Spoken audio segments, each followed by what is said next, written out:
നമ്മൾ പെൺകുട്ടികൾ കല്യാണം കഴിഞ്ഞ ശേഷം നമുക്ക് ഏറ്റവും കൂടുതൽ കഴിക്കാൻ ആഗ്രഹമുള്ള എന്താണെന്ന് ചോദിച്ചാൽ നമ്മൾ പറയും അമ്മ വെക്കുന്ന ഫുഡാണെന്നല്ലേ പറയുന്നത്. എനിക്ക് അതുപോലെ തന്നെയാണ്. അമ്മ വെക്കുന്ന ഫുഡിനോട് ഒരു പ്രത്യേക തരം ഒരു ഇഷ്ടമാണ്.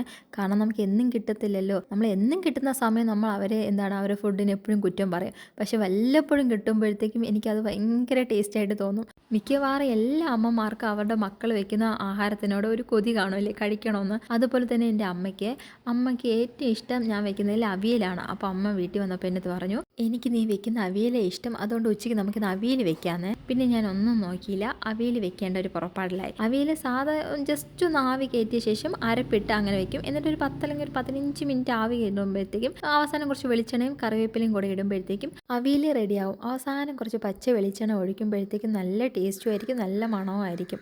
അങ്ങനെ ഇരുന്ന് മീനിനെയും കറി വെച്ചായിരുന്നേ. അതുപോലെ തന്നെ അമ്മയ്ക്ക് മീൻ കറി ഇഷ്ടമാണ്. മിക്കവാറും ഞാൻ വെക്കുന്ന എല്ലാ ഫുഡും അമ്മയ്ക്ക് ഇഷ്ടമാണ്. അങ്ങനെ അമ്മ ഒന്നും കുറ്റം പറയാറില്ല, എല്ലാം സൂപ്പറാണെന്ന് പറയും. ഇടയ്ക്ക് വലിയ മുളക് പൊടിയോ മഞ്ഞൾപ്പൊടിയോ ഉപ്പോ കുറഞ്ഞെന്നും പറയുന്നല്ലാതെ അങ്ങനെ ഡീപ്പായിട്ട് അമ്മ കുറ്റം പറയത്തില്ല. അങ്ങനെ ബീട്രൂട്ടും വെച്ചു, മോര് കറിയും വെച്ചായിരുന്നേ. അങ്ങനെ ഉച്ചയ്ക്ക് ചോറും മോര് കറിയും അവിയലും ബീട്രൂട്ടും മീൻ കറിയും കൂടെ ആയപ്പോഴത്തേക്ക് അടിപൊളിയായിരുന്നു. ആ മോര് കറിക്ക് ആ മീൻ കറി അടിപൊളിയായിരുന്നു. അപ്പോൾ അടുത്ത വീഡിയോയിൽ കാണാം.